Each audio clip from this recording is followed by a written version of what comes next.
नमस्कार। महाराष्ट्र में मंत्रिमंडल विस्तार हो चुका है और किसके खाते में कौन सा विभाग गया है, गृह मंत्रालय किसको मिला है, कैबिनेट विस्तार के बाद कितना कुछ माहौल बदला है, क्योंकि 39 विधायकों ने मंत्री पद की शपथ ली है। क्योंकि बड़े बड़े दिग्गज नेताओं का इस बार कैबिनेट में शामिल नहीं किया गया है, लेकिन माना जा रहा है कि इस बार जो मंत्रिमंडल बनाया गया है वो 2.5 साल यहाँ पर तय किया गया है कि 2.5 साल का मंत्रिमंडल का कार्यकाल होगा, जो सूत्रों के हवाले से बड़ी खबर सामने आ रही है।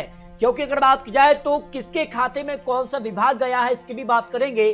शिवसेना एमएलए नरेंद्र यहाँ पर भोंडेकर ने इस्तीफा दिया है, उपनेता पद से इस्तीफा दिया है। यहाँ पर जो है मंत्री पद ना मिलने से नाराजगी यहाँ पर सामने आई है। अगर बात की जाए मंत्रिमंडल में कुल 39 विधायकों ने शपथ ली है, जिसमें सबसे ज्यादा भारतीय जनता पार्टी के 19 यहाँ पर विधायक मंत्री बने हैं। इसके अलावा शिवसेना कोटे से 11 जबकि एनसीपी कोटे से 9 विधायकों ने मंत्री पद की शपथ ली है। लेकिन किसे कौन सा विभाग, क्योंकि भारतीय जनता पार्टी यहाँ पर देवेंद्र फडणवीस मुख्यमंत्री, एकनाथ शिंदे उप मुख्यमंत्री और अजित पवार ने भी उप मुख्यमंत्री की शपथ ली है।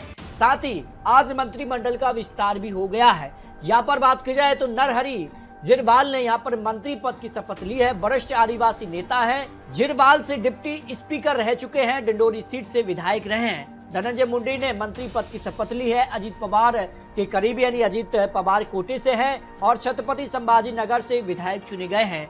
जय कुमार गौरे ने यहाँ मंत्री पद की शपथ ली है। सतारा जिले की मान सीट से यहाँ पर विधायक हैं। माणिकराव कोकाटी ने भी मंत्री पद की शपथ ली है। एनसीपी कोटे से मंत्री बनाए गए हैं। मराठा समुदाय के बड़े नेता हैं और वह नासिक यहाँ पर सिन्नर सीट से 4थी बार विधायक बने, इस कारण से उन्हें मंत्री पद दिया गया है। शिवेंद्र राजे भोसले ने भी मंत्री पद की शपथ ली है। छत्रपति शिवाजी महाराज के वंशज हैं और वह 2019 के चुनाव से बीजेपी में आए हैं और शिवेंद्र सतारा सीट से विधायक यहाँ पर रहे हैं। भरत गोगावले ने भी मंत्री पद की शपथ ली है। रायगढ़ जिले के मार से विधायक चुने गए हैं और शिवसेना खेमे के एक बड़े नेता हैं। भरत यहाँ पर मराठा कुर्मी समाज से आते हैं।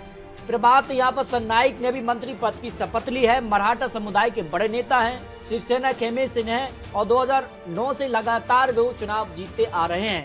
संजय सिरसाट ने भी मंत्री पद की शपथ ली है। शिवसेना कोटे के बड़े नेता हैं, उनका औरंगाबाद पश्चिम से विधायक चुने गए हैं और उद्धव गुट के राजू शिंदे को चुनाव हराया है। इस बार यहाँ पर बात की जाए तो उन्हें मंत्री पद की शपथ दिलाई गई है। संजय सावरकर ने मंत्री पद की शपथ ली है और 2009 से लगातार वो यहाँ पर बीजेपी के नेता हैं और भुसावल से लगातार 4थी बार उन्होंने चुनाव जीता है। आदित्य तटकरे ने भी मंत्री पद की शपथ ली है। वह अजित पवार खेमे से नेता है। आदित्य पहले भी मंत्री रह चुके हैं और श्रीवदन सीट से वो चुनाव जीती है और यहाँ पर दिग्गज नेता सुनील तटकरे की बेटी है। इसके साथ ही उद्योग मंत्रालय इससे वो पहले संभाल चुके हैं। आशीष सोलार ने भी मंत्री पद की शपथ ली है और जय शाह के करीबी माने जाते हैं। आशीष मुंबई बीजेपी के अध्यक्ष भी रहे हैं। शंभुराज देसाई ने भी मंत्री पद की शपथ ली है। एकनाथ शिंदे के काफी करीबी माने जाते हैं और लगातार 3री बार चुनाव भी जीते हैं। पहले भी मंत्री रह चुके हैं और शिवसेना टिकट पर पाटन सीट से चुनाव जीते और शिंदे ने उद्धव ठाकरे से बगावत की, तब शंभुराज एकनाथ शिंदे के साथ खड़े नजर आए थे। इस कारण से उन्हें मंत्री पद में एक बड़ी जिम्मेदारी दी गई है। अतुल सांबे अशोक उइके ने भी मंत्री पद की शपथ ली है। अशोक उइके यहाँ पर सालेगांव से विधायक चुने गए हैं।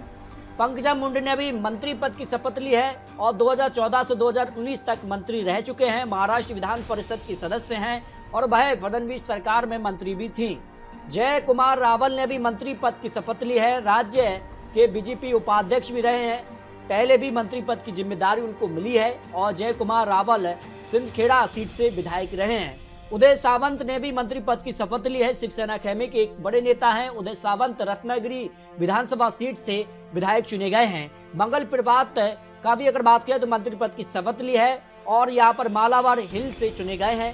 पहले भी मंत्री रह चुके हैं और इस बार भी उनको बड़ी जिम्मेदारी मंत्रिमंडल में दी गई है। गुलाबराव पाटिल ने भी मंत्री पद की शपथ ली है। शिवसेना कोटे से बड़े यहाँ पर मंत्री रहे हैं और पाटिल जलगांव ग्रामीण से विधायक रहे हैं। गिरीश महाजन देवेंद्र फडणवीस के काफी करीबी हैं और ऐसे में बीजेपी के संकट मोचक के रूप में जाने जाते हैं और गिरीश जामनेर सीट से विधायक रहे हैं। चंद्रकांत पाटिल ने भी यहाँ पर मंत्री पद की शपथ ली है और पाटिल बीजेपी के वरिष्ठ नेता है। वह कोथरूड सीट से विधायक रहे। इसके साथ ही सिंधी सरकार में भी मंत्री रह चुके हैं। चंद्रशेखर बावनकुले और हसन मुशीफ ने भी मंत्री पद की शपथ ली है। संजय राठौर ने भी मंत्री पद की शपथ ली है। वह शिवसेना खेमे से मंत्री पद ले चुके हैं। और अगर बात किया है तो दिग्रास सीट से चुनाव जीते हैं और संजय बंजारा ओबीसी समाज से आते हैं। राठौर एकनाथ शिंदे के काफी करीबी माने जाते हैं। दादा भूसे ने भी यहाँ पर मंत्री पद की शपथ ली है। इससे पहले भी मंत्री रह चुके हैं। मालेगांव आउटर से वो चुनाव जीते हैं। दादा भूसे उत्तर महाराष्ट्र से आते हैं। एकनाथ शिंदे के काफी करीबी माने जाते। जब शिंदे ने उद्धव ठाकरे से बगावत की थी तब दादा भूसे भी शिंदे के साथ डटकर खड़े रहे थे। गणेश नाईक के शिवसेना के विधायक और वह नवी मुंबई के एमएलए भी रहे हैं। जबकि बात की जाए तो इस तरह से यहाँ पर मंत्रिमंडल विस्तार हो चुका है। अब बात कर लेते कि किसे कौन सा विभाग मिल सकता है। तो सूत्रों के हिसाब से जो बड़ी खबर है उसमें बात की शिवसेना को शहरी विकास, आवास, उद्योग, स्वास्थ्य, परिवहन, पर्यटन, ITI, मराठी भाषा और यहाँ पर बात की जाए अन्य विभाग की जिम्मेदारी दी जा सकती है। वही एनसीपी को अगर बात की वित्त, सहकारिता, खेल विभाग मिलने की स्पष्ट बात हो चुकी है।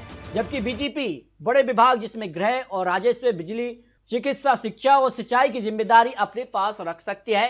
जो यहाँ पर मंत्रिमंडल को लेकर बड़ी खबर यहाँ पर सामने आ रही है। इस तरह से मंत्रिमंडल विस्तार हो चुका है। करीब यहाँ पर जो है 39 जो है विधायकों ने मंत्री पद की शपथ ली है। और जिस कार्य से माना जा रहा है कि यहाँ पर भारतीय जनता पार्टी अपने पक्ष में ही यहाँ पर गृह विभाग जैसे बड़े विभाग अपने पास रखेगी। तो बहुत जल्द और लेटेस्ट महत्वपूर्ण विश्लेषण के साथ फिर मिलते हैं। तब तक ले जाएं। जय भारत।